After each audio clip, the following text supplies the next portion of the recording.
Hi, my name is Debbie. I title the story of my life, God is Faithful, in spite of me. Deuteronomy 7:9. Know therefore that the Lord your God is God, the faithful God who keeps covenant and steadfast love with those who love him and keep his commandments to 1,000 generations. Now tell me, just how do you sum up your life in 10 minutes? It can be very humbling, to say the least. God has been faithful, yes, even to me. I don't deserve it, but I know he loves me. He loves all of me, the good, the bad, and the really ugly. God has always been with me from the time I can remember. I did not grow up in a Christian home. Actually, it was quite the opposite.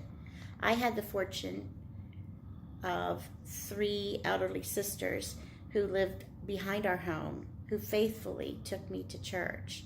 That is where I first heard the name Jesus. My parents were not bad. They just were not God-fearing. They divorced when I was about 8 years old. My younger brother and I spent a lot of time on my grandparents' small farm. I learned how to bale hay and kill chickens. I learned how to cook, to garden, and to preserve food. I learned what a safe haven felt like. They were so awesome. They taught and showed me a strong work ethic, and I felt loved.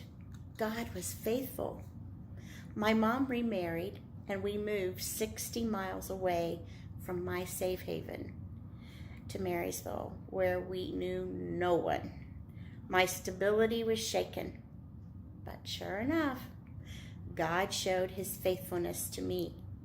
There was an elderly couple living across the street, and they invited me to go to church with them. It was like I had been reunited with an old friend, and that is when I gave my heart to the Lord. Times were hard for me. I was sexually abused by my stepfather. I told my mom, but unfortunately, she was not prepared to protect me. I did not tell anyone else because I felt if my mom couldn't help me, who could? I could feel myself distancing from God because I just couldn't understand why this was happening to me. I must have done something wrong. I must have failed the test. My father was busy with his new family, and I couldn't visit my grandparents. I was alone.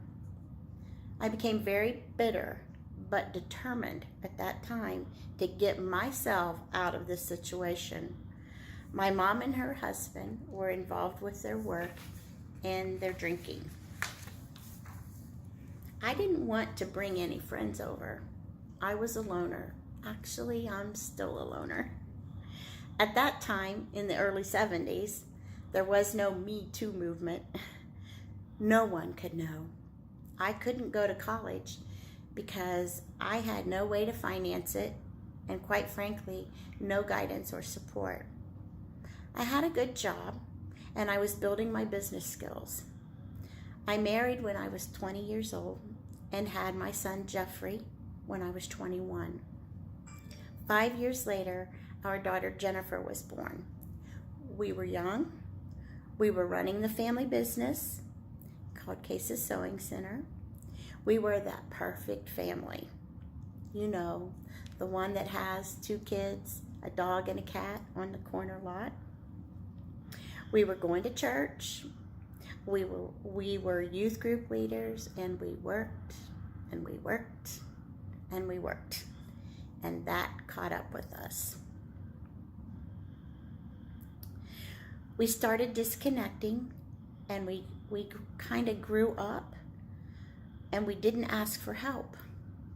It was like a slow growing cancer. We were both unfaithful to each other. We divorced. That year, I lost my family. I lost my job. Worst of all, I lost my self-worth. I hit rock bottom. There was no glitz in being a single, struggling mom. I felt so guilty, and I can honestly say I was hopeless. I felt like I had let everyone down. My children, my husband, my church, my God.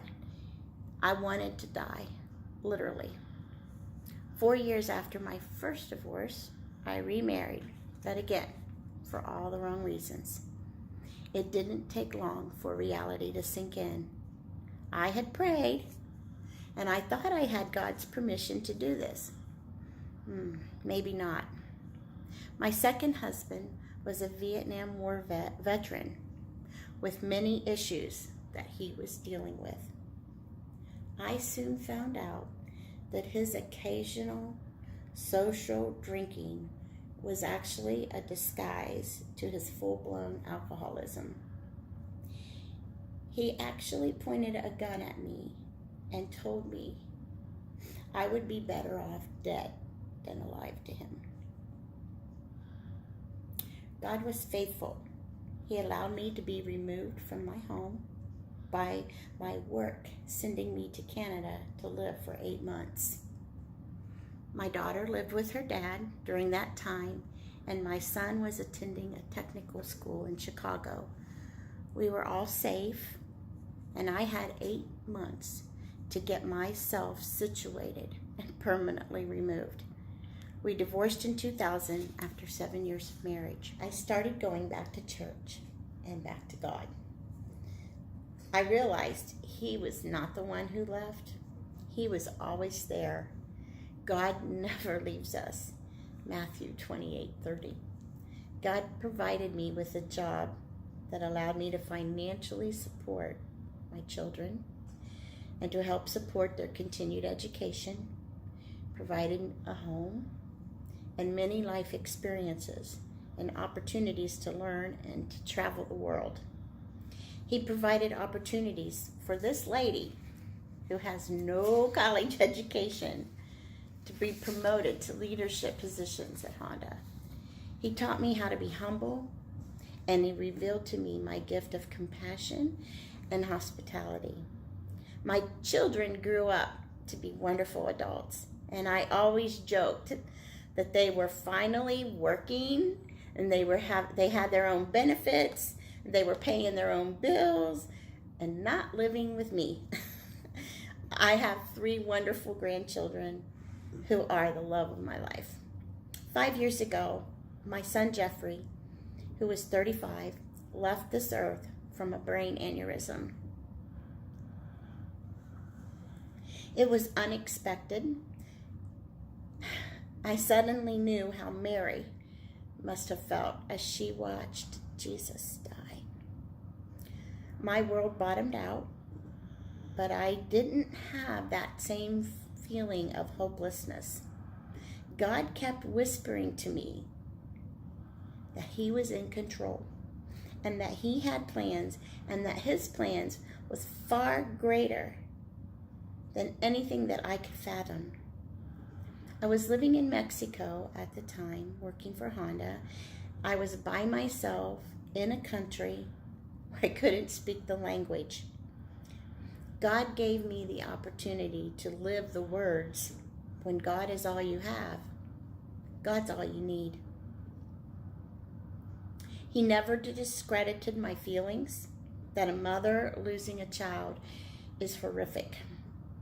He showed me there is no name for a mother who loses a child.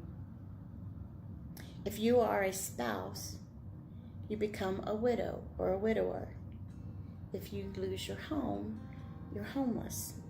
If you lose your parents, you're an orphan. But a mother losing a child, there is no name. There is no word. God validated my grief. My story doesn't end here. My son was an organ tissue eye donor. He was young and he was able to donate many of his organs, his skin, cornea, bone, and tissues. I have received a letter from the Skin and Tissue Organization that said 82 people received from my son's generous gift. God permitted me to meet the young lady who received my son's heart. When I listened to her heart, it brought back the memories of when I first heard my son's heartbeat when I was carrying him. This girl's name is Jennifer. How odd is that? And we have developed a relationship together. God is faithful. Now I'm retired, and I thank God every day for His blessings. I'm trying to follow His will for my life. I'm very involved with my grandchildren's lives, and I volunteer at their schools. I am also very involved in the care of my mother, who is in a nursing home. I will protect her. God is faithful, and I cannot wait to see the rest of my story. Now I challenge you to look back over your life. Look for those times when God was faithful to you. I know they're there. You will find such gratitude and blessings in doing this. God is no respecter of persons. He is always there for His children. And I just want to tell you, thank you for listening to my story. Each time I'm able to share it, God pours more healing ointment on my wounds. Thank you.